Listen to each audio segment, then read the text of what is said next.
안녕하십니까. ABL 바이오입니다. 항상 회사를 믿고 응원해 주셔서 감사합니다.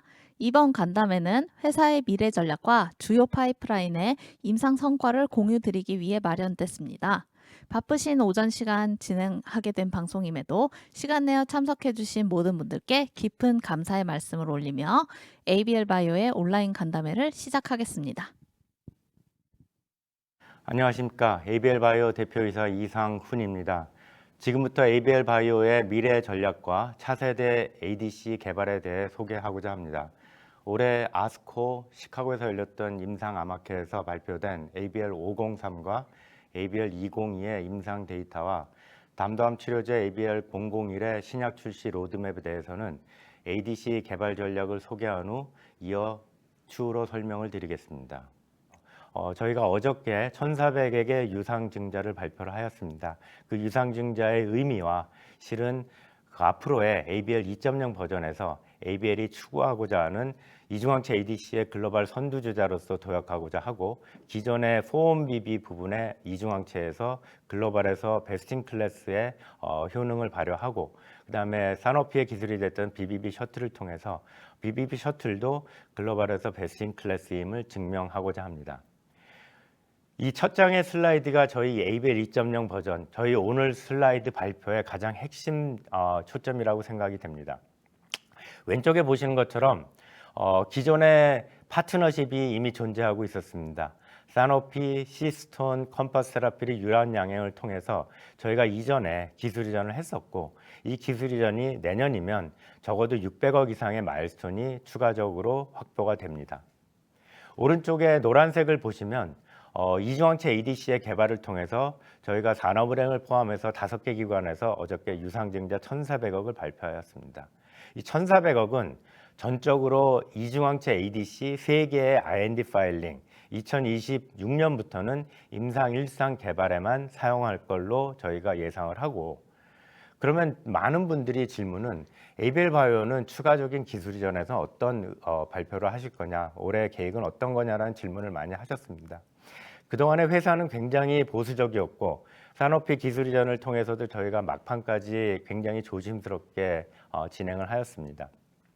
하지만 2024년 1,400회 유상증자의 의미는 저희가 새롭게 기술 이전이 거의 확정이 됐기 때문에 1,400의 유상증자가 더욱더 큰 의미가 있다고 봅니다. 그래파디 B, 그래파디 T를 통해서 저희가 지속적으로 AACR, 에스코, 바이오 US에서 글로벌 빅파마들과 많은 미팅을 하였습니다. 이전에 했던 미팅도 있고 새롭게 만난 미팅도 있었지만 굉장히 급속도로 저희의 임상 데이터가 발표가 되고, 이건 모든 부분이 그래파디 T, 그러니까 항암제 부분에서 4-1BB의 임상 데이터, 사노피와 개발하는 ABL301, 그래파디 B의 임상 데이터가 동시다발적으로 좋은 데이터가 나왔기 때문에 현재 글로벌 빅파마에서 기술 이전에 대한 텀짓을 받은 상태입니다. 만약에 저희가 지속적으로 빠른 속도로 좀 더 노력을 하면 실은 1+ 알파의 기술 이전이 2024년 또는 2025년 초반에 이루어질 걸로 예상이 됩니다. 그동안에 무상증자의 어떤 유상증자의 계획은 없다고 하였는데, 이번에 유상증자를 했던 이유는 당연히 저희가 새롭게 기술 이전이 있는 것이 확보가 됐기 때문에 이런 유상증자를 통해서 좀 더 빠른 속도로 ABL 바이오의 ADC 개발 전략을 확보하고자 진행을 하였습니다. ADC는 기존의 이중항체보다 생산 비용이 훨씬 더 많은 비용이 들어갑니다. 따라서 이번에 유상증자를 통해서 더욱 빠른 속도로 ADC를 개발하고자 합니다. ABL 1.0 버전은 그동안에는 비임상 단계였고, 비임상 데이터를 기반으로 대부분의 기술 이전이 되었고, 규모가 상대적으로 글로벌에서, 물론 사노피 기술 이전은 굉장히 큰 규모였지만 시스톤이나 유한양행이나 뭐 이런 등등은 규모가 상대적으로 작았다고 봅니다. 오른쪽에 보시는 것처럼 ABL 2.0 버전은 이제는 더 이상의 비임상 단계의 기술 이전이 아니라 임상을 통해서 저희의 플랫폼이 검증이 되고, 임상을 통해서 저희의 물질의 안정성과 유효성이 확보된 상태에서 규모가 이전보다 훨씬 더 커지는, 즉 업프런트와 마일스톤이 훨씬 더 많아지는 그런 기술 이전을 현재 진행 중이고 진행될 걸로 예상이 됩니다. ABL 001은 향후 신약 출시에 대한 기대가 굉장히 커졌습니다. ABL 301, 105, 기타 등등의 후기 마일스톤은 영구적인 현금흐름을 창출할 걸 예상이 됩니다. ABL 바이오는 차세대 ADC의 글로벌 선두주자가 되고자 이번 1,400억을 전적으로 이중항체 ADC에 투자하고자 합니다. 굉장히 2024년, 2025년의 숏텀 마일스톤은 굉장히 저희 ABL 바이오에도 중요하고 주주 여러분들도 중요할 걸로 생각합니다. 보시는 것처럼 2024년에 차례로 말씀을 드리면 ABL 301은 현재 임상 1상을 진행 중이고 내년이면 임상 2상의 진행을 할 걸로 예상을 합니다. ABL 001은 이미 패스트 트랙으로 진입을 했고 충분히 내년이면 임상 2상과 3상의 결과가 발표가 돼서 담더함에서 패스트 트랙으로 허가 트랙으로 갈 걸로 예상을 합니다. ABL 503과 111은 작년에 111은 에스모에서 올해 에스코에서 ABL 503이 임상 데이터를 발표하였습니다. 한 달 전쯤에 몇 주 전쯤에 저희가 BMS와 IMAP, ABL 바이오가 실제로 ABL 111의 임상 2상을 진입하기 위해서 PDL1의 항체인 BMS의 옵티보를 공급을 받고 옵티보 플러스 키모세라피 플러스 ABL 111의 3중 병용을 통해서 위암의 1차 치료에서 임상을 진행하는 것을 발표를 드렸습니다. BMS를 회사는 벌써 15년, 20년 전부터 포온비비를 창시적으로 개발하고자 노력을 했으나 실제로 포온비비 개발이 실패하는 회사입니다. 그럼에도 불구하고 포온비비의 창시자인 BMS가 저희 ABL 111 클라우딘 18.2의 포온비비의 효능을 안정성을 높게 평가해서 이러한 결정을 한 거에 대해서는 정말 고무적으로 생각을 합니다. ABL 503은 이번에 에스코에서 발표를 하였습니다. 저희 포스터 옆에 젠맵 포스터가 있었고 굉장히 많은 분들이 질문을 하였고 ABL 503이 글로벌에서 베스트 인 클래스라는 코멘트를 많이 받았습니다. 유한양행이 진행하는 ABL 105 헐투 포온비비도 유한양행이 진행하기 때문에 제가 자세히는 말씀을 드리지만 굉장히 고무적으로 긍정적으로 진행되는 걸로 알고 있고 내년이면 임상 2상에 진입하는 걸로 알고 있습니다. ABL 104도 유한양의 기술이 전했던 걸로 충분히 내년에 IND 파일링이 되고 ABL 103은 B7H4라는 타겟의 포온비비를 비친 이중항체로서 현재 임상 1상을 진행 중입니다. 밑에 보시는 것처럼 빨간색에 차세대 ADC로서 저희가 충분히 ABL 206, 209, 210의 새로운 3개의 이중항체 ADC를 2025년 말이면 IND 파일링을 하고 2026년부터 미국에서 임상 1상에 집중적으로 개발하고자 합니다. 제가 이미 말씀드렸듯이 2024년에 확보된 신규 기술 이전 플러스 추가로 2024년 말 2020 초반에 나올 걸로 예상하는 알파의 기술 이전을 포함 또한 2025년에 들어올 마일스톤을 포함하면 1,400억 플러스에서 4천억 이상의 자금이 충분히 단기간에 확보가 될 걸로 저희는 예상을 하고 있습니다. 따라서 이 니어텀 주요 이벤트에서 굉장히 여러 가지 중요한 포인트를 짚고자 합니다. 4천억 이상의 자금 확보는 앞으로 ABL 바이오의 지속적인 영속적인 성장을 충분히 보장하는 재정적 안정성을 확보하였다고 봅니다. 그다음에 새로운 어떤 모달리티의 이중항체 ADC의 진입은 기존의 많은 회사들이 이미 초기 단계이기 때문에 글로벌에서 ABL 바이오가 이중항체 ADC로서 선두주자가 될 수 있는 기점을 확보를 하였습니다. 또한 제가 말씀드렸던 1,400억의 유상증자는 ADC 개발을 위해서 충분히 사용될 걸로 예상을 하고 말씀드렸던 신규 기술 이전 플러스 추가로 나온 기술 이전을 통해서 충분한 자본이 확보가 돼서 ABL 바이오는 앞으로 기존에 여러분들에게 보였던 것보다 훨씬 더 좋은 성과를 보여줄 걸로 예상을 하고 있습니다. 차례로 ABL 바이오 2.0 버전에서 모델리티 확장을 좀 더 설명을 드리고자 합니다.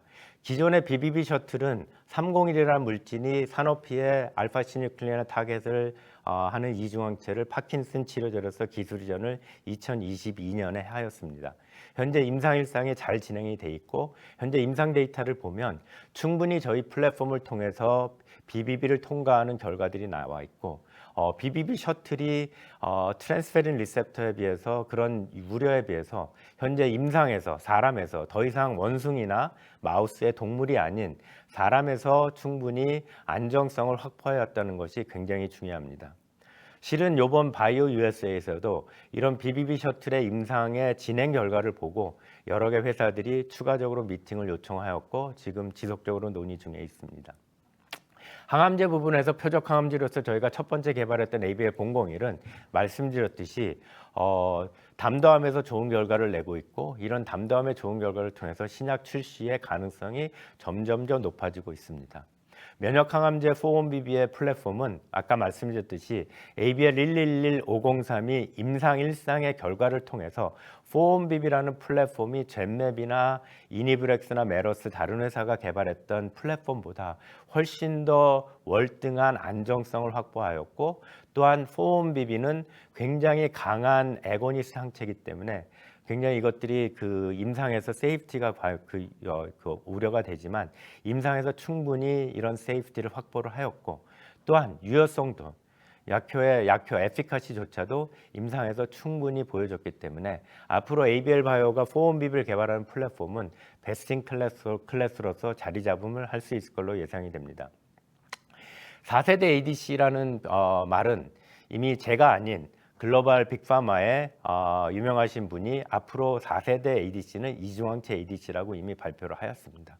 빠르게 개발되는 차별화된 전략을 통해서 기존에 존재했던 단독 항체 ADC의 안정성과 유효성의 여러 가지 단점을 충분히 극복하는 이중항체 ADC를 앞으로 개발하고자 합니다. 추가적으로 ABL 바이오에서 지속적으로 하고 있는 일은 새롭게 노블한 타겟으로 단일항체 ADC를 또한 그 타겟을 찾고 있습니다. 현재 2개 이상의 단일항체 ADC에 관여된 타겟 디스커버리가 원활하게 활발하게 진행이 돼 있고 이 또한 ABL 바이오가 이중항체 ADC 플러스 단독항체 ADC를 개발하고자 합니다. 이 모든 전략에서 4-1BB와 ADC 그 다음에 표적항암제, 키모세라피 이런 것들이 중요한 이유는 점차적으로 글로벌 빅파마들이 기존에 존재했던 표적항암제 플러스 면역항암제, ADC 플러스 면역항암제의 병용치료가 점차적으로 확대되고 있습니다. 따라서 저희가 개발하는 ABL111, ABL503도 ADC와 컨비네이션 병용치료, 이뮤노온콜로지와 병용치료, 키모세라피와 병용치료 이런 것들을 통해서 충분히 글로벌에서 임상에서의 더욱더 확장을 할 수 있고 검증된 항체 플랫폼은 더 이상 비임상에서 동물 실험이 아닌 임상 실험에서의 모달리티 확장이 충분히 가능할 걸로 예상합니다. 이 슬라이드에 보여드리는 장표는 쭉 보시는 것처럼 N02나 트로델비와 같은 이중항체가 아닌 단독항체에 굉장히 많은 좋은 데이터들이 있습니다. 보시는 것처럼 단독항체 ADC가 급속도로 재작년부터 임상의 진입 속도가 많아졌습니다. 오른쪽에 위에 보이는 그림처럼 페이로드는 토포아이소메를 포함해서 튜블린 이니비터, MMA, MMAF, 듀오카마이신, DNA 알킬린 에이전트, 기타 등등의 많은 페이로드가 있지만 현재 N02나 이런 거를 통해서 토포아이소머레이스 기반의 ADC가 조금 더 앞으로 모든 ADC 시장을 리드할 걸로 생각을 합니다. 왼쪽 밑에 보시는 것처럼 제한된 그 ADC의 타겟은 헐투나 트롭투나 이런 단독 항체에 굉장히 제한된 타겟으로 몰려져 있습니다. 하지만 오른쪽 그림에 보시는 것처럼 노란색은 현재 진행되는 비임상, 임상 1상, 임상 2상, 3상의 단독 항체 ADC의 개수입니다. 반면에 밑에 보이는 오렌지 색깔은 이중항체 ADC의 개수로서 글로벌에서 볼 때 굉장히 초기 단계임을 증명할 수 있습니다. 박스에 있는 그림의 그 내용은 BMS가 시스템이라는 회사의 EGFR 헐3의 이중항체 ADC를 작년에 임상 1상이 완료된 상황에서 800밀리언의 업프런트, 즉 거의 대한민국 하나로 치면 1조에 해당하는 업프런트를 주고 기술 이전을 하였습니다. 따라서 이중항체는 새로운 노블 타겟으로 단일항체 ADC를 충분히 단점을 극복할 수 있는 전략적인 장점이 있다고 봅니다. 차세대 ADC를 이끌어갈 이중항체 ADC의 기본적인 메커니즘은 왼쪽에 보시는 것처럼 놀랍게도 A와 B라는 C와 D라는 두 개의 타겟을 동시에 바인딩하는 이중항체를 만들면 이 세포 안으로 들어가는 속도가 훨씬 더 빨라지고 훨씬 더 많은 이중항체 ADC가 세포 안으로 들어가서 이 세포 안에서 이 드러그가 릴리즈가 됨을 통해서 항암 효과를 나타내게 됩니다. 그래서 맥시마이즈, 즉 효능을 충분히 맥시멈 할 수 있는 그 효과가 장점이 있고, 또한 기존의 A라는 타겟의 ADC가 정상적인 세포에서 나왔던 독성이 있다면 A와 B의 바인딩을 통해서 좀 더 스피시픽하게 두 개가 동시에 바인딩을 해야 하기 때문에 독성을 충분히 극복할 수 있는 이중항체 차세대 ADC의 장점이 있습니다. 오른쪽에 보시는 보이는 것처럼 점점 낮아지는 MED, 미니멈 에피케이시 도즈입니다. 이중항체를 통해서 충분히 에피카시를 늘리고 넓어지는 세라피릭 윈도우란 말은 독성을 충분히 용량을 확보해서 N02처럼 임상에서 충분한 용량을 확보하면 기존에 존재하는 ADC의 단독 항체 ADC의 효능도 좋지만 다른 이뮤노온콜로지나 뭐 키모세라피, 다른 여러 가지 IO의 컨비네이션을 통해서도 충분히 병용 효과를 낼 수 있다고 봅니다. 이중항체 ADC 시장을 점령을 하기 위한 ABL 바이오의 전략은 다음과 같습니다. 현재 저희가 1,400의 자본을 확보해서 말씀드렸듯이 3개의 ADC를 내년에 IND 파일링을 하고 시장에서 2026년부터 임상 1생에 진입을 하고자 합니다. 검증된 항체를 통해서 ABL 206, 209, 210의 이중항체가 임상에 진입할 겁니다. 요 ABL 206, 209, 210에 대해서는 이따가 제가 슬라이드에서 아주 간략하게 현재까지 나왔던 데이터를 설명을 드리고자 합니다. 토포아이소메레스를 개발했던 플랫폼은 이미 시나픽스를 통해서 저희가 확보를 하였고, 추후적으로 국내 9개에서 토포아이소메레스와 링커 테크놀로지 갖고 있는 회사와 지금 협력을 통해서 노력을 하고 있습니다. ABL 바이오스 US에서 또한 핵심은 기존의 ABL에 존재하는 인력을 미국에 진출하는 게 아니라 실제로 미국에서 전문 ADC 전문 인력을 영입을 해서 실제로 ADC를 충분히 잘 아는 CEO, CFO, CSO 이런 뭐 매니팩처 담당자를 충분히 인력을 영입해서 이분들이 ABL 바이오 US의 이중항체를 임상을 점적으로 초점을 맞춘 이후에 정말 ABL 바이오는 오른쪽에 보시는 것처럼 넘버원 글로벌 이중항체 ADC 컴퍼니가 되고자 합니다. 현재 만약에 1,400억의 투자가 없다면 그래프는 이렇게 보여드릴 수 있습니다. 현재 기술 이전을 통해서 하나의 ADC를 차근차근 개발할 수 있는 그런 모습입니다. 하지만 이번에 1,400억을 통해서 퀀텀 점프를 할 수 있는 굉장히 중요한 시점을 확보했습니다. ABL 바이오가 이 시점을 통해서 1,400억을 자본을 통해서 3개의 ADC를 개발하고 몇 년 후에는 향후 후기 임상의 진입을 통해서 점차적인 파이프라인 가치가 급속도로 성장을 할 거고 ABL 바이오의 가치는 점차적으로 극대화할 걸로 생각을 합니다.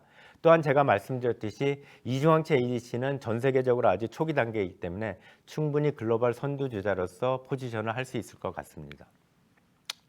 이미 검증된 ADC는 이중항체에서 아까 말씀드렸듯이 파란색으로 보이는 것처럼 시스티민이 BMSY 딜을 통해서 1조에 가까운 업프런트를 받은 딜이 굉장히 큽니다. 또한 엠브렉스 J&J 딜, 또한 여러 가지 BMS, 뭐 그다음에 멀크가 다이치 상표의 3개 ADC를 기술 이전했던 기타 등등의 기술 이전 데이터를 보시면 1조에서 한 4조의 밸류로 자리 잡음을 하고 있습니다.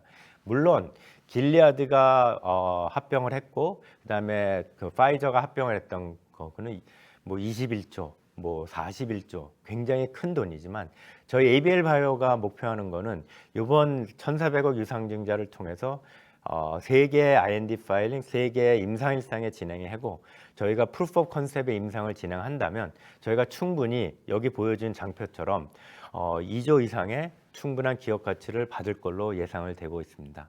따라서 글로벌에서 입증된 ADC를 가치를 통해서 향후 이중항체 ADC로서 ABL 바이오는 퀀텀 점프를 할 수 있을 걸로 예상을 하고 있습니다. 2028년이 되면 ABL 301은 임상 3상에 진입을 할 거고 그동안에 쭉 마일스톤을 받을 걸로 예상을 합니다. ABL 101은 말씀드렸듯이 2026년이면 어쩌면은 출시가 예상이 되어서 담도암뿐만 아니라 대장암에서 충분히 좋은 결과를 냈고 에이벨 바이오는 로열티를 통해서 지속적인 재정적 안정성을 유지할 걸로 예상을 합니다.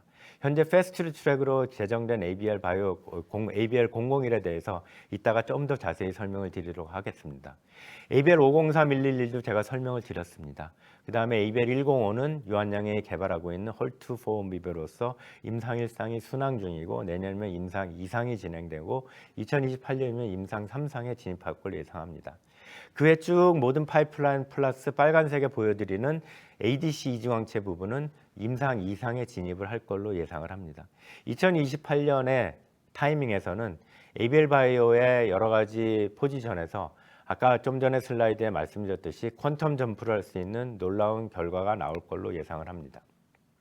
말씀드렸듯이 폭발적인 기업 상승을 위해서 기존에 존재했던 그래프바디 B, 그래프바디 T, ADC, 신약 ADC, ABL 001의 역할은 굉장히 큽니다. 현재 저희 ABL 바이오의 기업 가치는 사노피의 기술이 됐던 기업 그래프바디 B 위주의 제한적인 기업 가치라고 생각을 합니다. 하지만 제가 말씀드렸듯이 이미 텀짓을 받은 기술 이전의 건과 추가적으로 알파로 나오는 그래프바디 B와 그래프바디 T의 기술 이전은 충분히 지속적으로 저희의 폭발적인 기업 가치를 상승시킬 것을 예상을 합니다. 말씀드렸듯이 만약에 ABL 001이 가속 승인을 받는다면 이런 로열티는 기술 이전보다 훨씬 더 지속적인 재정적인 안정을 유지할 걸로 판단이 됩니다. 결론적으로 ADC 시장은 현재 토포를 기반으로 한 ADC 이후로 굉장히 급속하게 성장하고 있습니다. 노블한 항체, 이중항체는 차세대 ADC에서 굉장히 중요한 선점 전략입니다.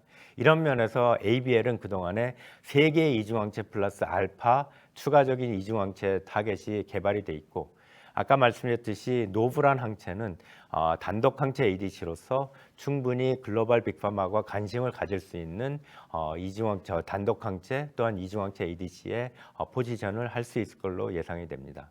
말씀드렸던 4천억 이상의 확보될 자금으로 속도 경쟁에서 굉장히 우위를 선점할 걸로 예상합니다. 이중항체 ADC의 차세대 모달리티에 당연히 글로벌 선두주자 될 걸로 예상을 합니다. 그래프바디 B와 그래프바디 T ADC 플랫폼에서 충분히 지속적인 파이프라인의 성장을 예측을 하고 기업 가치를 극대화하겠습니다. 자, 다음 슬라이드를 제가 좀 넘어가면 ADC 개발에 대해서 조금 더 상세하게 설명을 드리겠습니다. 보시는 표처럼 ABL 206, 209, 210은 타겟 AB, 타겟 CD, 타겟 EF의 조합으로 현재 적응증은 보시는 것처럼 폐암, 췌장암, 난소암, 식도암, 기타 등등의 많은 또 고형암에 관여된 것으로 2025년 말이면 IND 파일링이고 2026년부터 실제로 임상에 대항에 진입을 하고 있습니다. 보시는 것처럼 추가적으로 여러 개의 이중항체 ADC의 타겟이 개발이 돼 있고 20X라고 표시된 하얀색 박스는 아까 말씀드렸듯이 새로운 노블한 타겟의 타겟 디스크 항체 발굴이 진행이 되고 있습니다. ABL 202는 모양이 이렇게 생겼습니다. 위에 부분에 타겟 A가 붙고 밑에 부분에 타겟 B가 붙는 2+2의 이중항체 형태입니다. 토포 아이소머레이스는 시나픽스의 기술을 도입하여서 진행을 하였습니다. 현재 세포주 개발이 진행돼 있고 예비 독성이 진행 중입니다.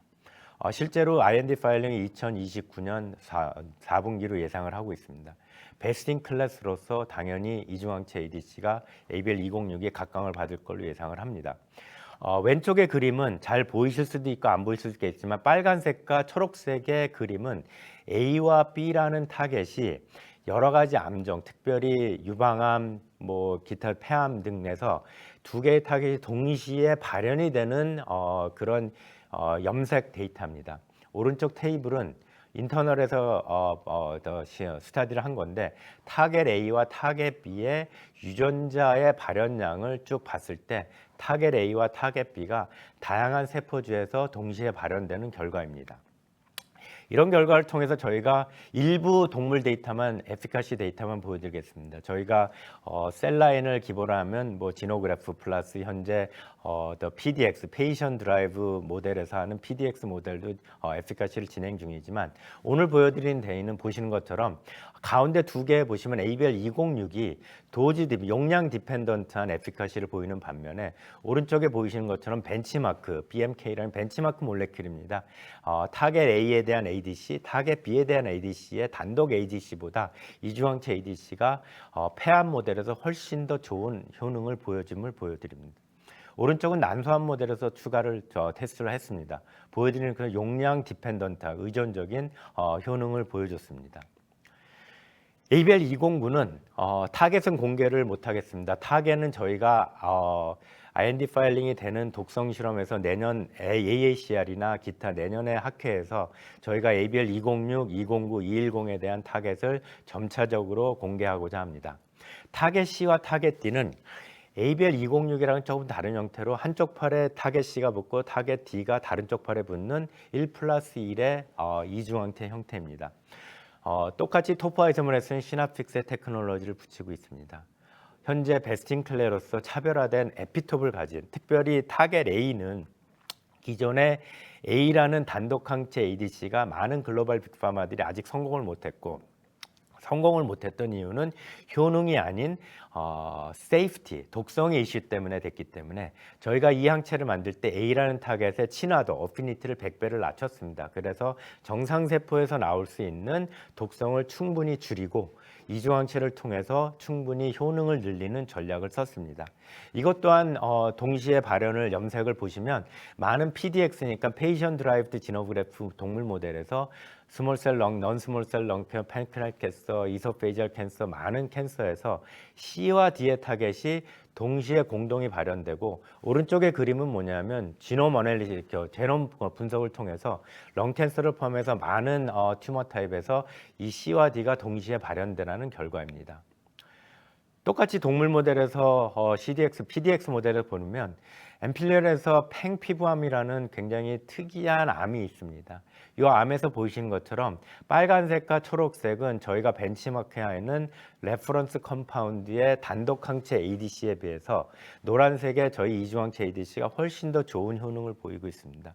또 다른 팬크레아틱 모델에서 저희가 굉장히 관심을 갖고 있는 것은 PDX 모델에서 단독 항체보다 이중 항체가 훨씬 더 효능이 좋습니다. 자, 팬크레아틱 모델과 뭐 블래더 캔서 이런 부분에서 굉장히 PDX 모델에서 좋은 결과를 갖고 있습니다. 그래서 넌스몰셀 렁캔 비소 세포 폐암, 그다음에 뭐 췌장암, 그다음에 블래더 캔서, 기타 등등의 많은 암종에서 좋은 시너지 효과를 낼 걸로 예상을 하고 있습니다. ABL210은 타겟 E와 타겟 F의 조합입니다. 보시는 것처럼 타겟 E가 한쪽 팔에 붙고 타겟 F가 다른 쪽 팔에 붙습니다. 이것 또한 실은 토포 아이소메레스는 테크놀로지입니다. 보시는 것처럼 굉장히 다양한 PDX 모델에서 타겟 E와 타겟 F가 동시에 발현되는 데이터입니다. 이 데이터를 통해서 저희가 지노그래프 모델을 테스트를 했습니다. 빨간색 그래프만 보시면 대장암 모델, 그 다음에 오른쪽에 위암 모델을 보시면 실제로 빨간색 그래프 이중항체가 파란색이나 초록색 단독항체 ADC보다 훨씬 더 좋은 효능을 보였습니다. 결국 이런 세 가지 물질을 종합을 해보면 ADC의 정말 모든 단독 항체보다 현재까지는 이중항체가 훨씬 더 좋은 효능을 보이고, 토포 아이소머레이스라는 3세대 ADC의 페이로드를 써서 현재 예비 독성을 진행하고 있지만, 예비 독성에서 무난히 독성의 효능, 독성이 큰 이슈가 없음을 검증하고 있습니다. 따라서 말씀드렸듯이 순차적으로 진행이 되면 내년 말이면 세 개의 이중항체 ADC가 IND 파일링에 진행이 됩니다. 다음에는 ABL503과 ABL1112에 대한 저희 현재 기존의 파이프라인에서 임상 결과를 발표드리고자 합니다. 작년에 에스모라는 유럽 암학회 이후에 ABL111, 즉 클라우딘 18.2 4ONBB의 임상 결과를 제가 발표를 드렸습니다. 이번 에스코에서 PDL1 4ONBB라는 이중항체 임상 결과를 발표드렸습니다. 저희의 가장 강력한 경쟁자는 유럽에 존재하는 젠맥과 코비드 백신으로 유명했던 바이오엔텍이 동시에 공동 개발하고 있는 젠맵의 PDL1 4-1BB입니다. 넌스몰셀 폐암에서 현재 임상 2상이고 내년이면 임상 3상에 진입을 한다고 합니다. ABL 바이오는 현재 임상 1상이 끝났습니다. 차세대 PDL1 4-1BB로서 ABL 바이오의 503은 두 가지 장점이 있습니다. 젠맵이나 다른 회사에 비해서 PD1, PDL1 치료제의 재발 또는 불응 환자에서 굉장히 우수한 효능과 안정성을 확보했다는 점이 젠맵이나 다른 경쟁사에서 굉장히 우월한 점입니다. 또한 젠맵과 다른 경쟁사들의 임상 이상의 도주는 1mg/kg 또는 0.3mg/kg, 1.5mg/kg으로 굉장히 적은 용량에서만 용량을 늘릴 수 있는데 저희는 5mg/kg의 용량으로 임상 이상의 용량을 설정을 하였습니다. 따라서 굉장히 압도적인 세라피릭 윈도우를 확보를 하였습니다. 이런 세라피릭 윈도우의 확보는 ADC 개발에서 NO2가 지금 ADC에서 넘버원 ADC 물질로 개발이 되는 이유가, 시장을 점유하는 이유가 바로 압도적인 넓은 세라피릭 윈도우를 확보했기 때문입니다. 밑에 보시는 것처럼 이니브렉스, 메러스, 피어리스 이런 회사들은 현재 임상이 중단이 됐습니다. 그 이유는 저희가 추정을 하지만 여러 가지 임상 선생님들의 코멘트를 들어보면 독성이 너무 심해서 임상을 더 이상 진행할 수 없다. 당연히 독성이 크기 때문에 효능은 보여도 용량을 늘릴 수 없는 단점 때문에 임상을 중단하였습니다. 밑에 보시는 것처럼 다양한 회사들이 또한 데이터를 발표를 하였지만 여러 가지 데이터를 봤을 때 ABL 503이 F스타나 기타 등등의 회사보다 PDL1 4-1BB보다 훨씬 더 데이터가 우월하다라는 결과를 갖고 있고 한미도 이번에 초기 임상 단계에 들어간 걸로 알고 있습니다. ABL 503의 임상 전략은 왼쪽에 보시는 것처럼 아주 저용량부터 저희가 10mg/kg의 용량까지 용량을 추가적으로 올렸습니다. 중간의 그래프에서 저희가 3mg/kg, 5mg/kg의 3과 5의 용량을 설정을 하였습니다. 그 용량 설정은 저희가 에피카시, 효능, PK, 독성, 그 다음에 PD 바이오마커 여러 가지 다양한 파라미터를 종합하여서 3과 5가 가장 유효한 용량이라고 생각이 되고 실제로 임상 이상을 진행을 한다면 5mg/kg이 가장 적절한 용량일 거라고 생각을 하고 있습니다. ABL 503은 화학치료제 플러스 팔프 이니비터, 기타 등등의 다양한 키모세라피 컨비네이션 전략으로 현재 진행을 하고 있습니다. 이미 비임상 데이터에서 논문도 냈지만 PD1 컨비네이션, 키모세라피 컨비네이션, 팔프 이니비터 컨비네이션 등등의 모든 컨비네이션이 가능한 물질입니다. 보시는 것처럼 조금 더 저희가 요거를 섹터를 좀 내로우 다운해서 유효 용량이라고 생각되는 3mg/kg과 5mg/kg의 용량에 대해서 조금 공부를 해보면 OX라는 표시가 있습니다. O와 X는 이전에 PDL1 세라피를 맞은 환자인가 아니면 PD1 세라피를 맞지 않은 나이브 환자인가를 비교했습니다. 굉장히 중요한 점은 PD1 세라피와 PDL1을 이미 맞은 환자들 중에서 이런 불응과 반응이 잘 안 일어나는 환자군에서 저희의 효능이 나타났던 겁니다. 자, 한 명의 컴플릿 리스폰스와 6명의 파셜 리스폰스가 3과 5mg/kg의 유효 용량에서 집중되어 있음을 알 수 있습니다. 오른쪽 박스에 보시는 것처럼 오버롤 서바이브라는 것은 실제로 임상 데이터를 통해서 저희가 충분히 젠맵보다 훨씬 더 오버롤 리스폰스가 훨씬 더 좋고 그다음에 클리니컬 베니핏 리스폰스도 굉장히 좋습니다. 그래서 밑에 있는 그림은 젠맵이나 다른 어떤 그 경쟁사에 비해서 ABL 503의 임상의 현재 장점은 PD1, PDL1의 불응 환자 또는 재발 환자에서 한 명의 CR, 컴플릿 리스폰스, 완전 관해, 6명의 PR, 부분적인 관해의 환자들이 일어났고 특별히 오바리안 캔서라는 환자는 기존의 이뮤노세라피, 면역항암 치료제가 그렇게 잘 작동하지 않는 환자군입니다. 그럼에도 불구하고 2명의 환자가 한 명의 부분관해, 한 명의 완전 관해가 일어났던 것은 임상 선생님들이 굉장히 놀라운 결과라고 말씀을 하고 있고 ABL 그 바이오도 실제로 집중적으로 오바리안 캔서의 그 튜머 익스펜션, 환자군을 그 용량을 확장을 해서 현재 임상을 진행 중입니다. 보시는 데이터는 오바리안 캔서의 데이터입니다. 밑에 있는 그림처럼 먼저 보시면 파란색으로 표시된 그림에 저희가 빨간색으로 이렇게 동그라미를 그렸습니다.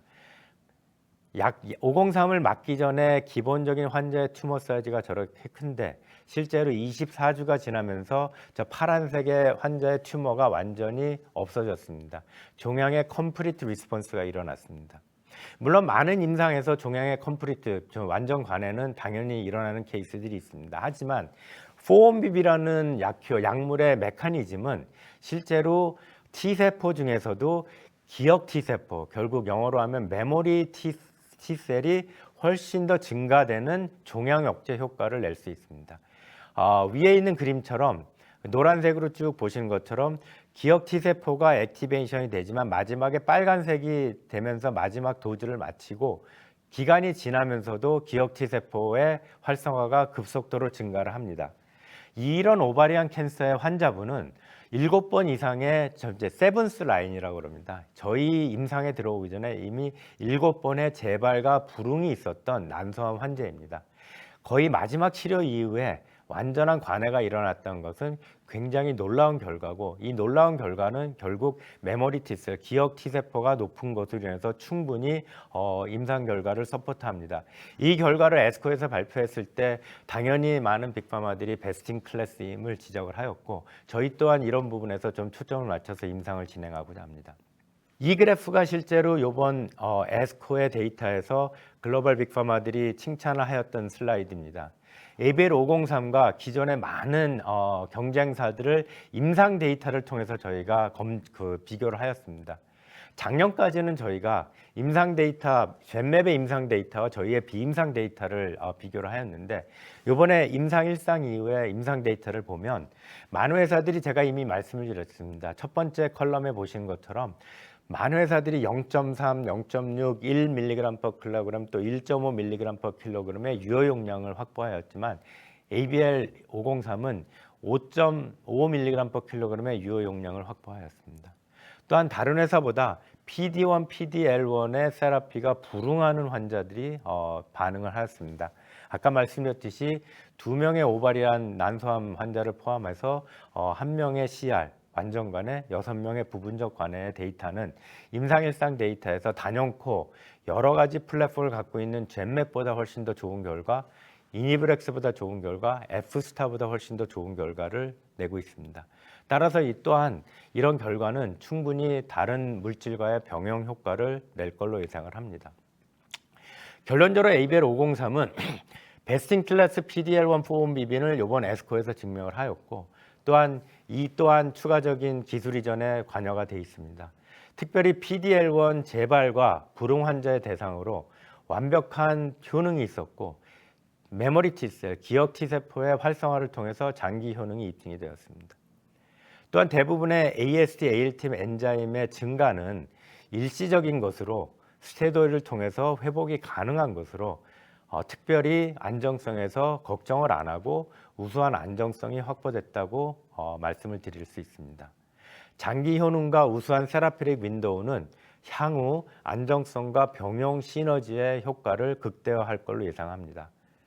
현재 진행되는 ABL111, 503, 111은 말씀드렸듯이 BMS와 진행하는 1차 치료제 위암 임상 이상, 503, 103, 105, 104, 102 등의 4-1BB 기반의 파이프라인의 지속적인 가치가 성장할 걸로 예상을 합니다.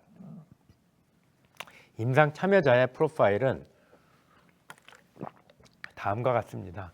보시는 것처럼 다양한 인종의 임상 참여자가 있었습니다.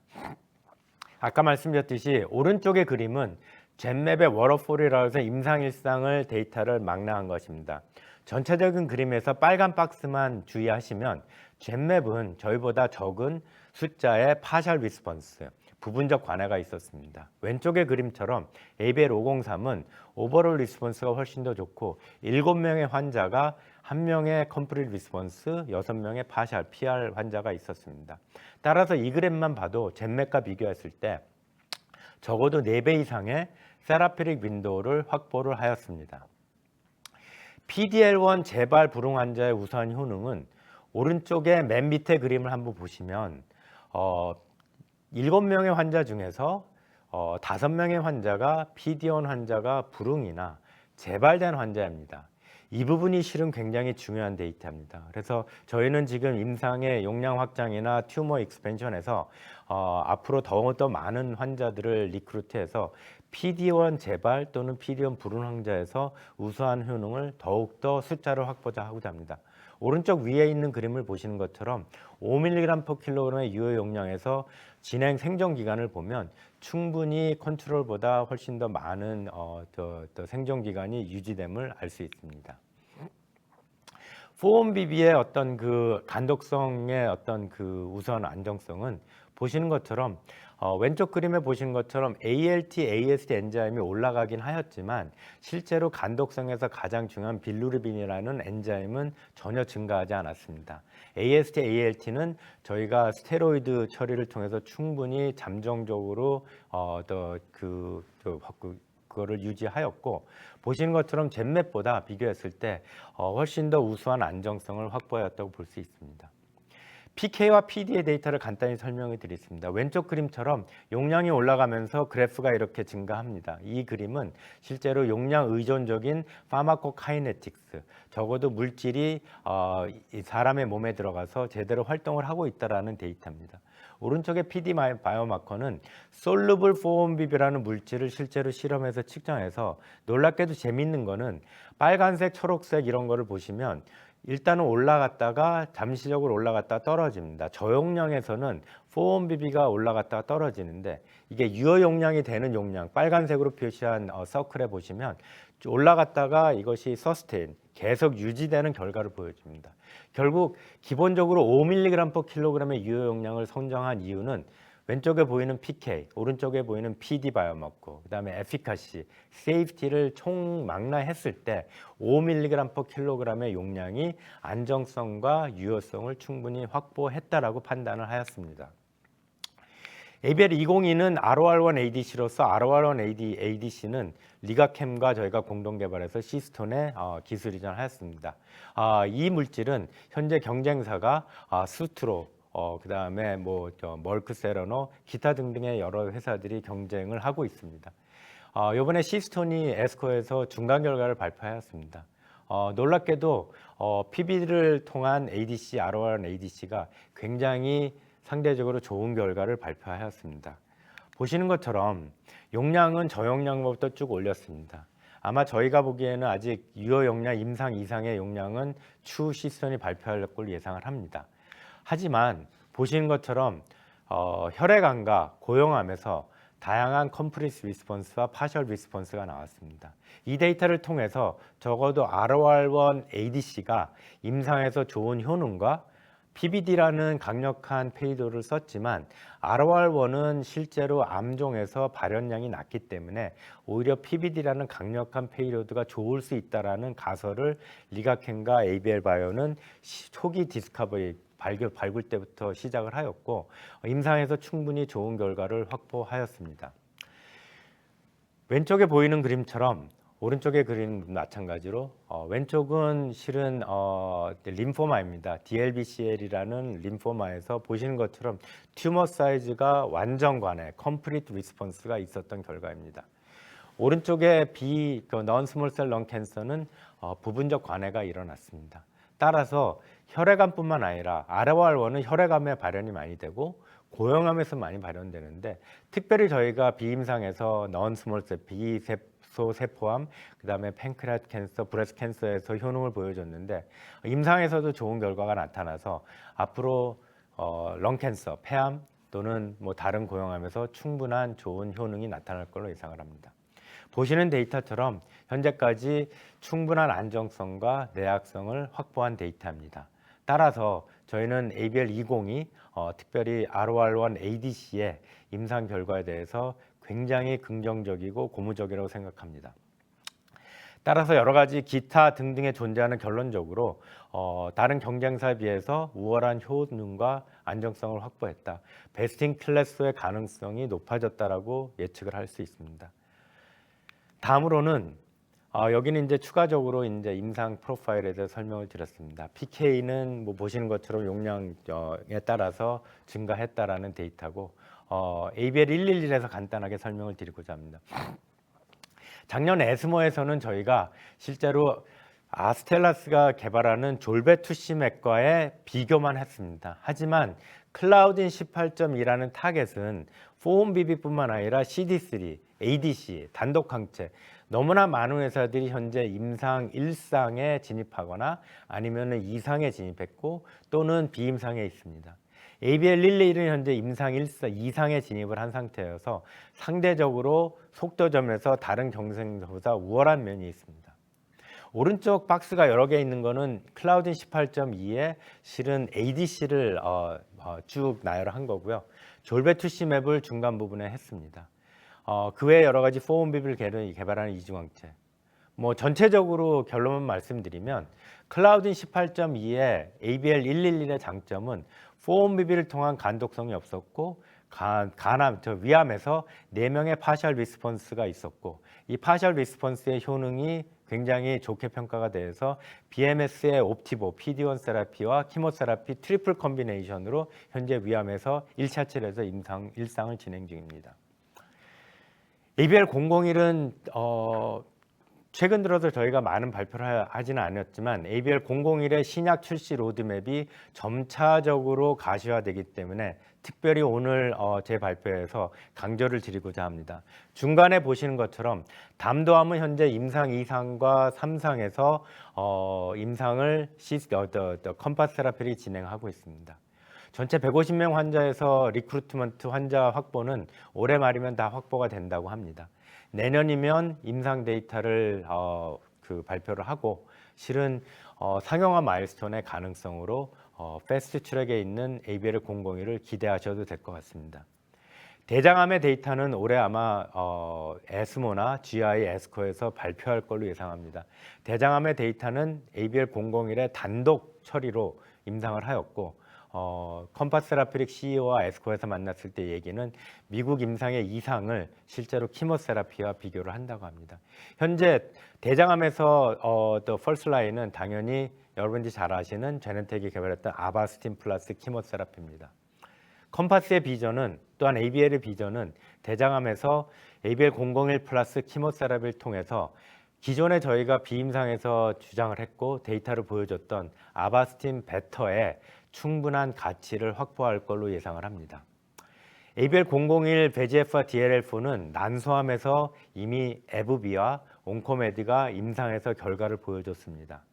담도암과 대장암에서 임상 효과를 통해서 컴파스는 난소암에서 임상을 확장을 시키려는 계획에 있다고 합니다. 오른쪽의 그림은 실은 이벨리에이트 파마가 실제로 맞는 데이터입니다.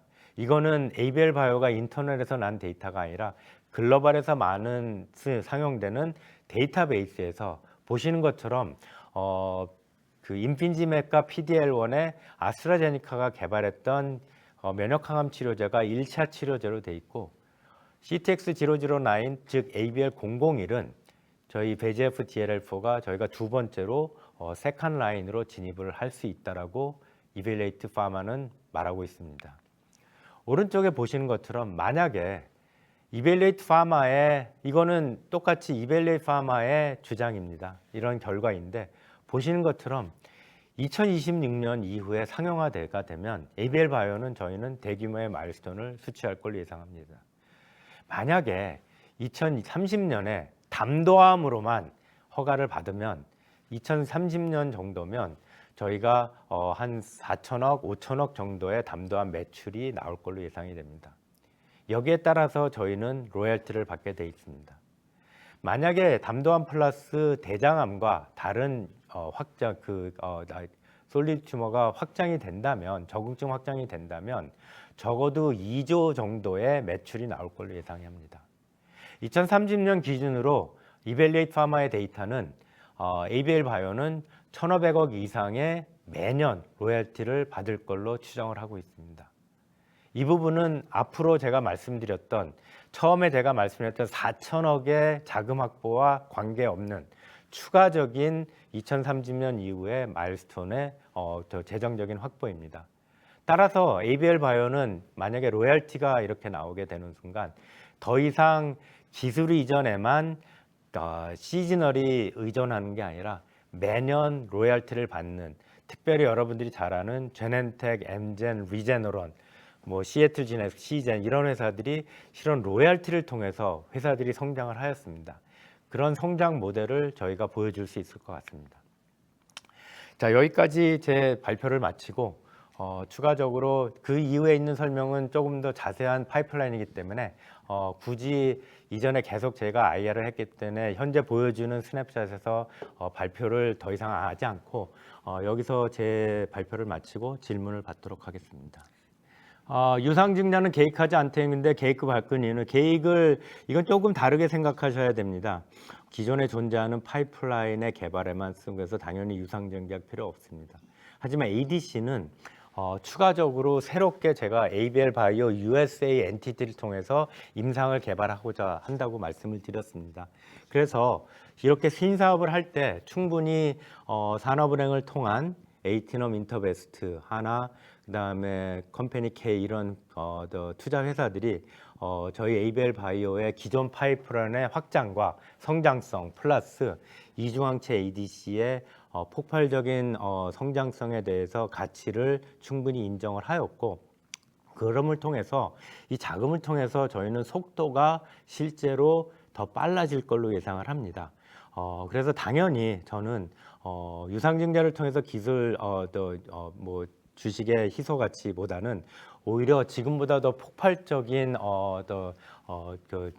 주가의 상승을 통해서 여러분들이 조금 더 주가 가치가 올라가는 부분을 좀 더 관심을 가지시면 좋을 것 같습니다. 네, 다음 질문입니다. 유상증자로 기존 주주 가치는 희석되지 않나요?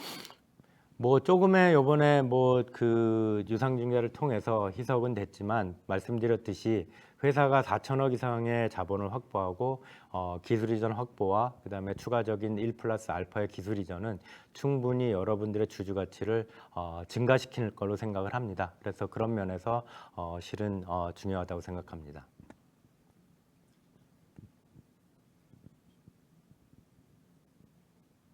(1,400억의) 유상증자는 꼭 필요했나요? 아까 말씀드렸듯이 이제 실은 만약에 ADC를 저희가 개발을 하지 않는다면 1,400의 유상증자는 필요 없었습니다. 하지만 실은 ADC라는 부분은 작년 초부터 또는 재작년 말부터 전차적으로 글로벌 빅파마들이 정말 밀물같이 몰려드는 새로운 모달리티입니다. 대한민국에서도 리가켄 바이오를 비롯해서 정말 많은 회사들이 ADC에 초점을 맞춰서 개발을 하고 있고, 글로벌 빅파마들의 M&A나 기술 이전을 보면 작년에 거의 ADC에서 실은 결과들이 많이 나왔습니다. 따라서 ADC를 그동안에 저희가 이중항체 ADC를 내부적으로 개발을 하고 있었는데, 이거를 만약에 1,400의 유상증자가 없었으면 1년에 하나 정도밖에 개발을 하지 않고, 또한 기술 이전을 한 이후에 또한 그 돈을 통해서 재창출을 하고 이런 그 사이클을 돌게 돼 있습니다. 하지만 이번 1,400억의 유상증자는 아까 말씀드렸듯이 3개의 IND 파일링을 이중항체 ADC를 동시에 진행함을 통해서 저희가 충분히 글로벌 빅파마에서 현재 진행하는 4-1BB 이중항체뿐만, 그래파디 B를 통한 이중항체뿐만 아니라 ADC 이중항체에서도 글로벌 빅파마 기술 이전이 충분히 있을 걸로 예상을 합니다. 제가 보여드렸던 206, 209, 210의 비임상 데이터만 봐도 현재 이미 기존에 존재하는 단독 항체 ADC보다 효능과 안정성에서 훨씬 더 차별성을 보이고 있습니다.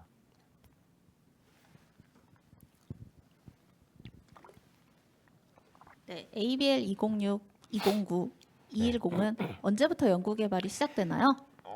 ABL 206은 실은 내부에서 한 2년 전부터 충분히 진행이 되었습니다. 그 아까 보여드린 2+2의 모델리티를 확보하기 위해서 특별히 1+1의 모델리티가 아닌 이유는 저희가 이제 항체 발굴해서 어떤 항체가 나오느냐에 따라서 2+1이냐, 1+2냐, 2+2냐, 1+1이냐 그런 모델리티가 나오는데 저희가 쭉 개발을 하였을 때 2+2가 실은 시료 생산이나 아니면 여러 가지 모델리티 확보에서 좋을 거라고 예상이 돼서 2년 넘게 개발을 하였고 작년에 시나픽스의 토포아이소머레스를 도입을 함을 통해서 이미 세포주 개발이 들어갔고 말씀드렸듯이 예비 독성을 진행 중에 있습니다. 뭐 당연히 토포아이소머레스는 페이로드가 갖고 있는 장점이 있기 때문에 예비 독성, 원숭이 독성에서 큰 이슈가 없을 걸로 예상이 됩니다.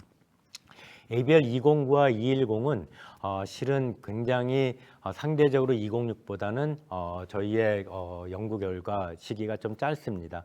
굉장히 짧은 기간 동안에 저희가 개발하였고 확보한 물질로서 충분히 아까 말씀드렸듯이 ABL 206은 한쪽에 팔에 붙는 타겟이 정상세포에 갖고 있는 ADC에서 세이프티, 안정성, 독성이 있었기 때문에 저희가 이제 그 어피니티 모듈레이션을 통해서 충분히 이런 친화도를 100배 낮춤을 통해서 정상세포에서 나오는 독성을 없애버릴 수 있는 좋은 결과가 나올 걸로 예상이 됩니다. 또한 놀라운 거는 단독항체 ADC보다 이중항체 ADC를 하면 적응증이 기존의 단독 항체가 나오는 적응증 플러스 새로운 적응증이 나올 수도 있고 그런 부분에서 실은 글로벌 빅파마들이 이 부분에 더욱더 관심을 갖고 있습니다. 또 ABL 바이오는 이런 부분을 하기 위해서 내부에서 바이오마커 트랜슬레이셔널 메디슨 그룹을 새롭게 신설을 하였고 실제로 타겟의 발현을 반드시 실렉션해야 되는 바이오마커가 필요하기 때문에 면역 염색, 이뮤노히스토케미스트리의 전략을 비임상 때부터 지금 도입을 하여서 열심히 진행을 하고 있습니다. 그래서 임상이 진행이 되면 결국 바이오마커를 기반으로 하는 임상 전략을 통해서 이중항체가 실제로 글로벌이 원하는 솔리드 튜머에서 효능과 안정성을 확보하는 그런 이중항체 플러스 바이오마커 베이스트 임상을 가고자 합니다.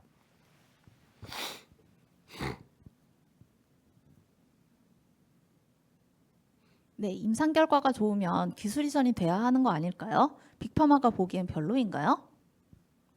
이 질문은 제가 이미 첫 번째 슬라이드와 지속적으로 말씀을 드렸는데 임상 결과가 좋기 때문에 기술 이전이 현재 있고 기술 이전이 있을 거다라고 말씀을 드렸습니다. 그래서 빅파마가 보기에 별로라면 제가 말씀드렸듯이 이미 한 개의 기술 이전이 확보해 텀밋을 받았다라고 제가 말씀을 안 드립니다. 그래서 그런 부분에 대해서는 조금 더 질문을 조금 더 제가 파라프레이저 다르게 말씀을 드리면 503111 그다음에 저희 그래프바디 B 이런 부분에서 임상 결과가 좋기 때문에 하나의 기술 이전이 확보가 됐고 플러스 추가적으로 확보가 됩니다. 제가 이제 이 확보된 기술 이전의 텀밋은 그래프바디 B인지 그래프바디 T인지를 말씀을 드릴 수는 없습니다. 하지만 이런 부분은 올해 내로 충분히 가능성이 있을 것 같습니다.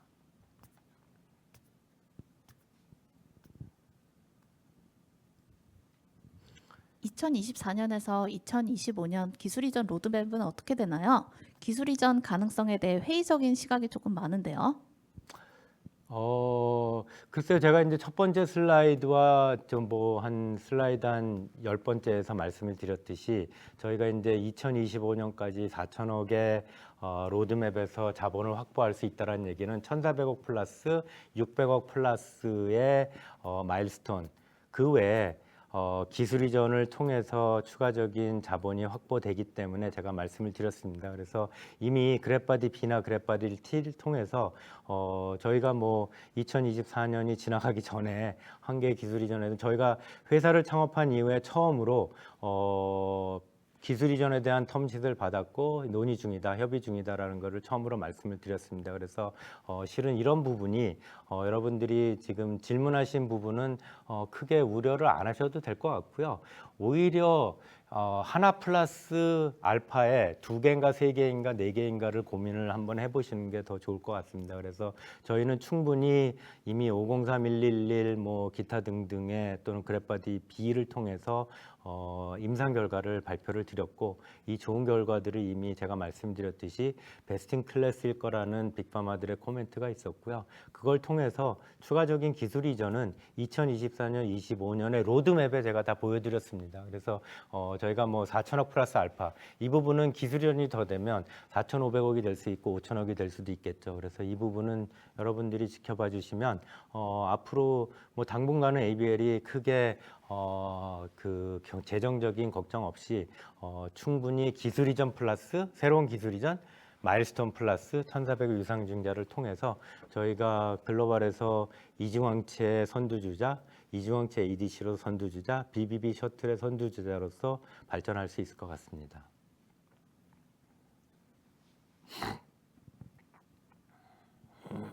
ABL 301 계약은 사노피와 독점 계약인가요? 네, 사노피와 당연히 독점 계약이고요. 이 부분이 이제 제가 좀 더 추가 설명을 드리면, 저희가 개발했던 BBB 셔틀 IGF-1R 리셉터를 개발하는 BBB 셔틀에다가 알파 시뉴클린이라는 물질을 붙인 게 ABL 301입니다. 현재 임상 1상에 돼 있고요.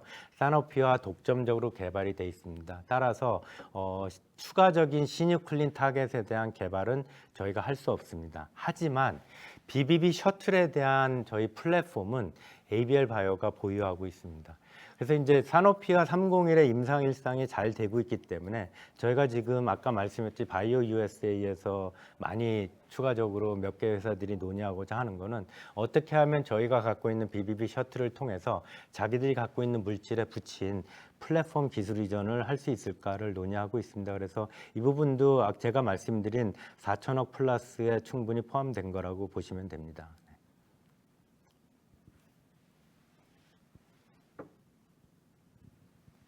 ABL 001 신약 출시가 가능하긴 한가요? 언제쯤을 목표로 하시나요? ABL 바이오 001의 신약 출시는 뭐 저희가 아니라 그 데이터베이스에서 이미 나와 있는 것이 2차 치료제로서 전 세계에서 가장 유망한 물질로 아마 데이터베이스가 나온 거죠. 실은 1차 치료제로서 아스트라제네카의 PD-1 밸런 테라피 플러스 그 이뮤노세라피의 컨비네이션이 1차 치료제지만, 보시는 것처럼 데이터는 2차 치료제, 지금 키모세라피 2차 치료제인데 전체적인 반응률이 5%에서 6%뿐이 안 됩니다. 하지만 저희 ABL 001의 2차 치료제 반응률은 30%가 훨씬 더 넘습니다. 말씀드렸듯이 현재 2차 치료제로서 담도하면서 150명 환자의 리크루트가 올해 끝나고요. 내년 하반기에 아마 발표가 됩니다. 컴퍼스 세라피릭은 실은 이 부분에 대해서 굉장히 긍정적이고 데이터가 굉장히 좋다고 합니다. 그래서 담도암 치료제로서 저희가 아까 말씀드렸듯이 2030년에 당연히 신약 출시, 이거는 실은 신약 출시에 대해서는 임상 결과를 발표하고 FDA에 리뷰를 거치는 과정이지만, 현재까지를 봤을 때 데이터베이스에 의하면 2030년이 지나면 한 5천여 개 매출이 나오고 이게 적응증을 확보를 좀 더 늘린다면 한 2조의 매출이 나올 거라고 예상을 합니다. 그런 면에서 지켜봐 주시고 굉장히 좋은 데이터가 있음을 에스코에서 컴퍼스 세라피릭 CEO와 미팅을 통해서 확인을 하였습니다.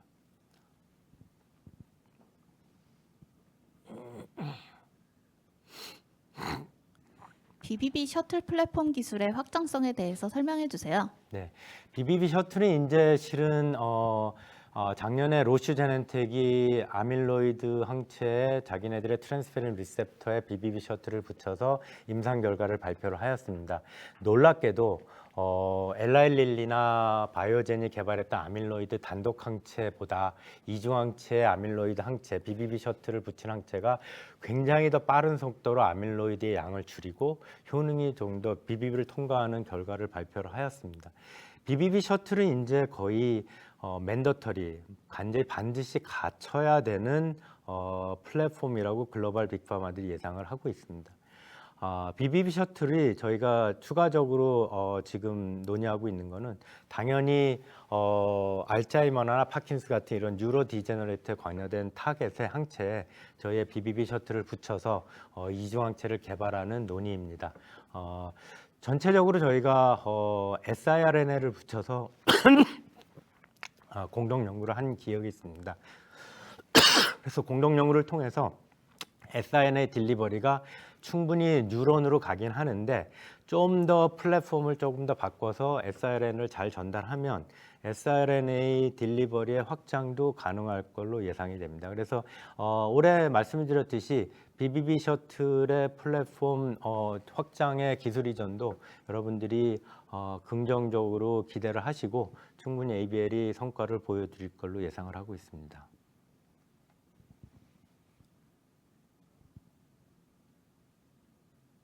ABL301 산업비 계약은 독점 계약이라고 하셨는데 파킨슨병 한정 아닌가요? BBB 셔틀은 어떻게 되나요? 네, 이 ABL301은 플랫폼이 아니라 이게 물질입니다. 그러니까 알파 시뉴클린이라는 항체와 저희 BBB 셔틀을 붙인 거라 알파 시뉴클린은 이게 실은 파킨슨 질병에만 관여되는 타겟입니다.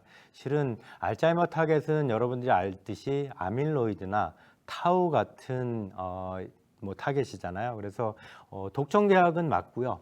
알파 시뉴클린을 통해서 파킨슨 병을 치료제를 개발하는 독점 계약입니다. 아까도 말씀드렸듯이 ABL 바이오가 갖고 있는 BBB 셔틀은 저희가 특허를 다 갖고 있습니다. 그래서 이게 좀 착각하기 쉬운데 ABL301은 저희의 BBB 셔틀이 물질이 이전이 됐고 물질에 대한 특허가 넘어간 거고요. 그래파디 BBB 셔틀에 대한 거는 ABL이 갖고 있습니다. 그래서 저희가 이런 BBB 셔틀을 통해서 글로벌 빅파마와 추가적인 플랫폼 기술 이전이나 아니면 내부적으로 저희가 지금 개발하고 있는 알츠하이머 타겟에 대한 항체를 붙이는 그런 작업을 디스커버리를 하고 있습니다.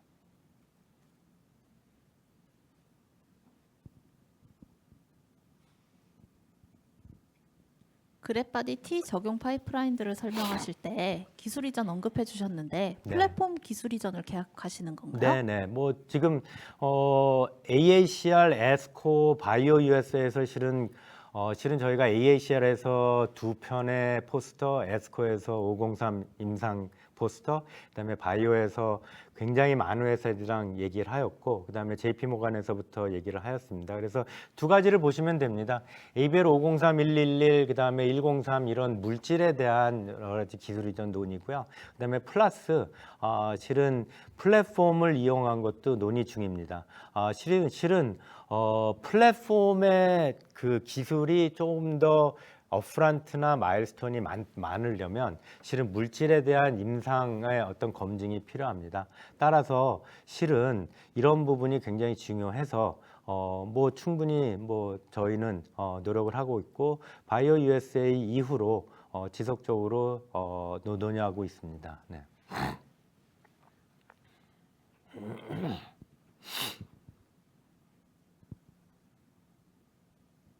이중항체 ADC는 네. 아직 상용화된 신약이 없는데 왜 그쪽으로 연구개발 방향을 잡으셨나요? 이중항체 ADC는 제가 이제 아까 슬라이드를 보여드리지 않았는데요. 리제너론, 아스트라제니카, 뭐 기타 등등에서 글로벌 빅파마들이 이미 임상 1상을 이중항체 ADC를 개발하고 있습니다. 실은 에브비가 인수한 이뮤노메딕스의 폴레이트 리셉터 ADC가 FDA에서 허가를 받았습니다. 하지만 폴레이트 리셉터 단독 항체 ADC가 약효에 약간 조금 더 문제라기보다는 조금 더 약효를 늘릴 필요가 있어서 실은 그 회사조차도 폴레이트 리셉터의 이중항체 ADC를 현재 임상을 진행하고 있습니다. 이중항체 ADC는 여러 가지 생각할 수 있습니다. 기존에 존재하는 트롭2라든가 헐2의 ADC가 충분히 상용화돼 있지만 예를 들어서 중국의 여러 회사들이 EGFR 트롭2, 헐2 트롭2, 뭐 EGFR 헐3 이런 이중항체 ADC로 임상에서 좋은 결과를 보이는 이유는 단독 항체일 때보다 효능이 훨씬 더 좋아지고 독성을 매니지할 수 있다라고 할 수 있습니다. 그래서 실은 충분히 이중항체 ADC를 통해서 새로운 신약의 가치를 확보할 수 있고 뭐 글로벌들이 이미 진행을 하고 있고 글로벌에서 진행하는 여러 가지 임상 데이터를 봤을 때 또한 그 4세대 ADC는 이중항체 ADC라 발표를 하였기 때문에 충분히 저희는 4세대 ADC로서 글로벌에서 충분히 경쟁할 수 있는 타겟 컨비네이션으로 이중항체 ADC를 개발하고 이를 통해서 대한민국 넘버원이 아니라 글로벌에서 넘버원이 이중항체 ADC 회사를 만들고자 합니다.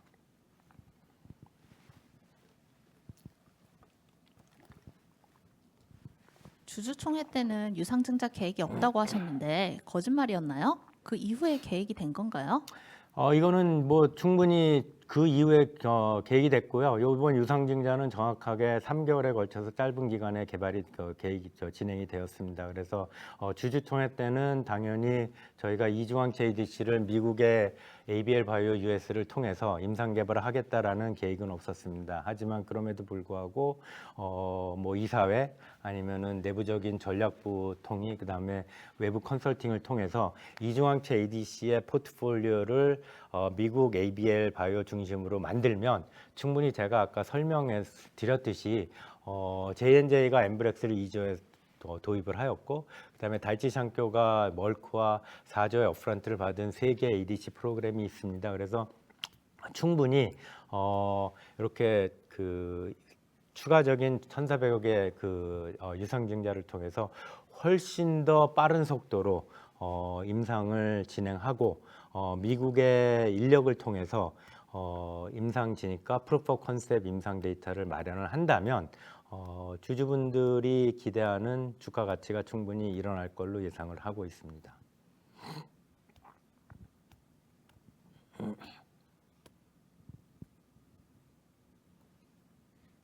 준비 중이신 다음 학회나 발표는 언제인가요? 네, 뭐 지속적으로 ABL 바이오는 학회 부분에서는 뭐 늘 1년에 10편 이상의 포스터를 발표를 합니다. 이미 저희가 AACR 에스코에서 발표를 했고요. 그다음에 패그 뭐 유럽에서도 실은 가을에 제가 발표를 하고 그다음에 그 ADC 서밋이라고 샌드에서 열리는 학회에서 저희 연구원인 정진원 박사가 발표를 합니다.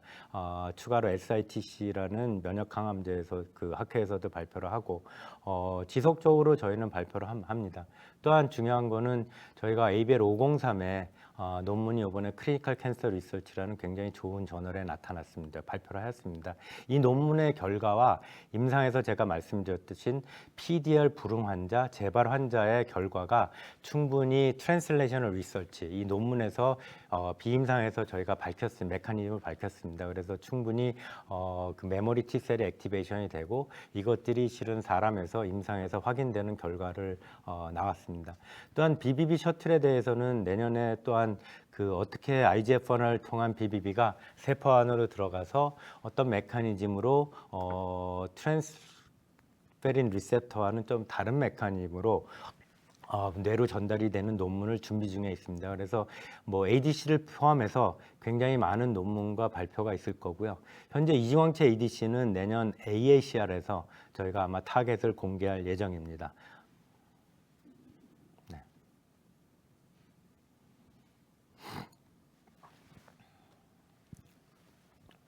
ABL의 셔틀 플랫폼 기술은 미국의 디날리나 로슈 대비 안전성이나 유효성이 어떻게 되나요? 네. 이미 이제 비임상에서 저희가 많은 빅파마들한테 공유한 데이터 중에 저희가 원숭이 독성 실험을 로슈 제넨텍의 트랜스페런 리셉터와 저희 IGF-1R의 데이터를 비교한 데이터가 있습니다. 사실 이제 원숭이 독성이나 이런 동물 실험에서 보면 트랜스페런 리셉터는 이 블러드 셀의 레티큘로사이트의 디플리션이라는 독성이 생깁니다. 그다음에 이제 드날리 세라피릭이 타케다랑 진행했던 트램2 이중항체, 트랜스페린 리셉터 이중항체 그 물질이 임상 1상에서 FDA에서 크리니컬 홀드를 받았습니다. 드날리의 발표를 보면 두 가지 이슈가 있습니다. 첫 번째, BBB 셔틀의 세이프티 이슈가 있었고, 두 번째, 트램2라는 에고니스트 항체의 그 에고니스트 액티비티가 너무 커서 세이프티 이슈가 있었다. 그래서 이런 부분은 실은 드날리가 이미 직접적, 간접적으로 발표를 하였습니다. 로슈 제넨텍의 드날리 트랜스페린 리셉터와 ABL 바이오의 또 그 장점은 차별성은 드날리와 ABL, 로시제넨텍의 트랜스페린 리셉터는 사람에서 방광기가 7일 정도뿐이 안 됩니다. 당연히 트랜스페린 리셉터를 통한 단기간의 효능은 볼 수 있지만 롱텀으로 갔을 때는 저희가 개발한 그래파디 B처럼 저희는 실제로 방광기가 훨씬 더 깁니다. 기본 단독 항체보다 저희가 디자인을 더 길게 했고 정확하게 제가 말씀을 드릴 수 없지만 임상에서 이미 결과가 나왔습니다. 단독 항체보다 2배 이상의 방광기가 나왔습니다. 그래서 이런 경우는 충분히 그 드날리나 로시제넥보다 좋은 결과고, 그다음에 또 한 가지 중요한 거는 임상 1상이 현재 잘 진행이 되고 있습니다. 그래서 자세하게 저희가 이제 사노피가 용량이 어떻게 설정되는 거를 절대 발표를 못하게 하기 때문에 임상 1상은 영어로 이제 SAD라고 해서 싱글 어센딩 도즈, 단회 투여해서 용량을 늘리고 MAD라고 해서 멀시 어센딩 도즈로 해서 여러 번 투여하는 용량을 늘립니다. 현재 싱글 어센딩 도즈, 단회 투여의 고용량까지는 현재 안정성이 확보가 됐고요. 현재 멀티 어센딩 도중에서 중간 코호르트입니다. 현재까지 전혀 이슈가 없습니다. 처음부터 IGF-1R의 BBB 셔틀을 개발을 할 때 저희는 IGF-1 패스웨이는 글루코즈 메타볼리즘 또는 IGF-1 패스웨이가 여러 우리 몸 안에 중요한 거기 때문에 영어로 말하면 non 블러킹 항체, 즉 IGF-1R의 패스웨이를 전혀 터치 안 하고 블러킹하지 않는 그저 바인딩만 하는 모델리티를 찾았습니다. 그걸 통해서 원숭이 독성 실험에서 충분히 안정성이 확보가 됐고, 그것뿐만 아니라 임상에서 이제 안정성이 확보가 되어서 굉장히 좋은 결과라고 보시면 됩니다.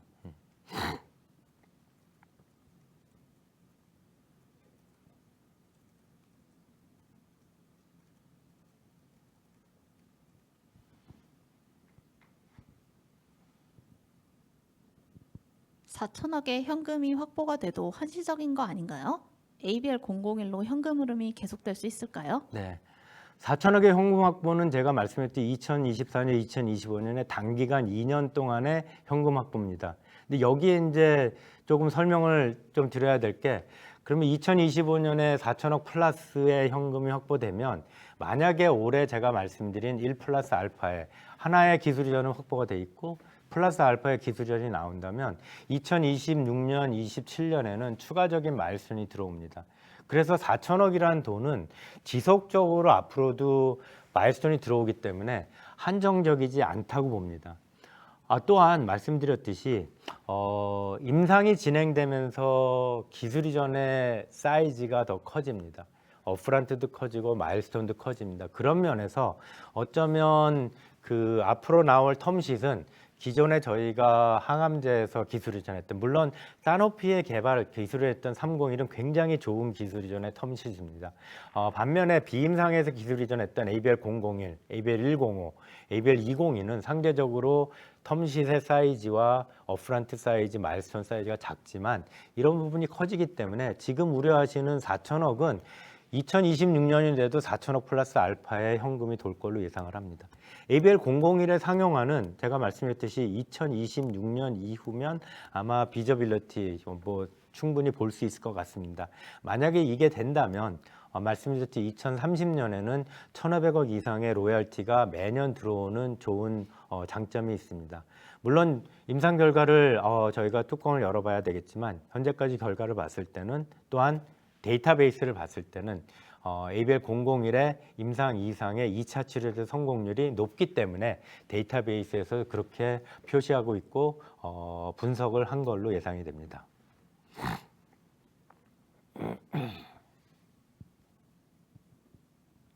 ABL 임원 보수 총액은 타 바이오텍보다 낮은 편인데 임원급 인재 영입에 어려움은 없을까요? 현재 저를 포함해서 본부장급의 5명의 임원이 있고요.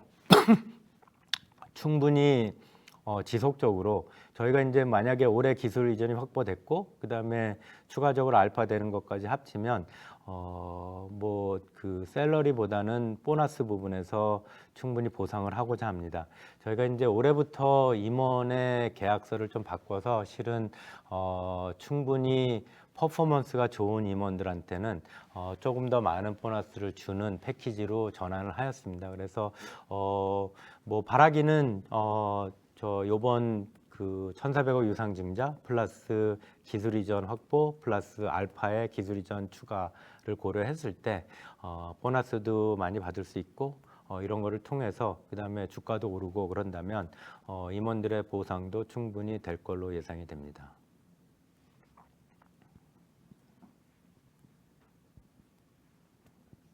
작년에도 기술 이전 한다고 하셨지만 안 됐습니다. 올해는 이번엔 다를까요? 작년에 기술 이전은 기술 이전을 위해서 최선을 다해서 노력한다고 하였습니다. 그러니까 이제 기술 이전이 일어날 걸로 예측을 해서 굉장히 노력을 하였고 기술 이전을 위해서 저희가 최선을 다했습니다. 작년과 올해 제 코멘트의 다른 점은 작년에는 기술 이전을 위해서 노력을 하겠습니다. 최선을 다하고 있습니다라고 발표를 하였지만 오늘 아침에 발표에서는 제가 적어도 한 개는 이미 확보를 했다, 텀짓을 받았다. 그래서 여기에 질문을 던지실 필요는 없을 거라고 생각합니다. 올해는 다를까요? 당연히 다르니까 제가 1,400억의 증자를 하였고요. 이 1,400억의 증자는 저희가 돈이 없어서 증자를 한 게 아니라 돈이 들어올 거기 때문에 회사의 업사이드도 충분하고 조금 더 빠른 속도로 ADC를 개발하기 위해서 증자를 한 것입니다. 그래서 제가 이제 1 플러스 알파라고 말씀을 드렸습니다. 이미 그래프바디 B와 그래프바디 T의 임상 데이터가 발표가 되었고요. AACR 똑같은 얘기지만 AACR, 에스코, 바이오 USA에서 저희의 기술 이전에 논의가 되는 회사들과의 심각성 정도가 상당히 달라졌고 그래서 그거를 통해서 뭐 충분히 여러분들은 조금 더 ABL 바이오가 자본 확보뿐만 아니라 조금 더 그 성장할 수 있는 회사로 될 거라고 믿어주시면 될 것 같습니다.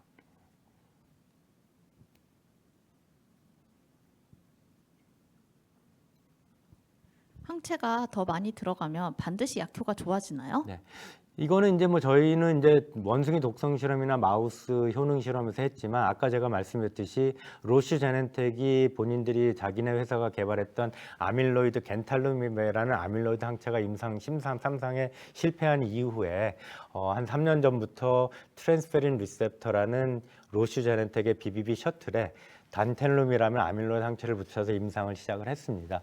임상 결과에서 작년 초에 재작년 말인가 작년 초에 임상 결과를 봤더니 CSF 척수에서 단독 항체보다 이중 항체가 8배 정도 많이 들어간다는 임상 결과를 발표했고요. 작년에 임상의 효능을 발표했는데 제가 말씀드렸듯이 바이오젠이나 그 엘라이 릴리가 개발했던 아밀로이드 항체 도나누맵, 렌카누맵 이런 거보다 실은 아밀로이드의 없어지는 속도가 훨씬 더 빠르게 없어지는 결과를 발표했습니다. 따라서 지금 질문에 바로 로슈 제넨텍의 데이터를 보면 항체가 더 많이 들어가서 반드시 약효가 좋아졌기 때문에 아밀로이드의 감소 속도가 훨씬 더 빨라졌고 빨리 없어졌다는 겁니다. 아밀로이드가 빨리 없어지는 것을 통해서 실은 알츠하이머 치매 환자에서 약효가 좋아질 걸로 예상을 합니다. BBB 셔틀은 저희뿐만 아니라 로슈 제넨텍이 이미 임상에서 지금 검증을 하고 있습니다. 그래서 이 질문에 거듭 말씀을 드리면 당연히 항체가 더 많이 들어가면 약효가 더 좋아진다라는 가설이 생긴 거고 그런 가설이 임상에서 검증되고 있습니다. 시간 관계상 Q&A는 이것으로 마무리하도록 하겠습니다. 모든 질문에 답변 드리지 못하는 점 양해 부탁드리겠습니다. 추가적인 문의 사항이 있으신 경우 오후에 IR 담당자에게 연락 주시기 바랍니다. 감사합니다.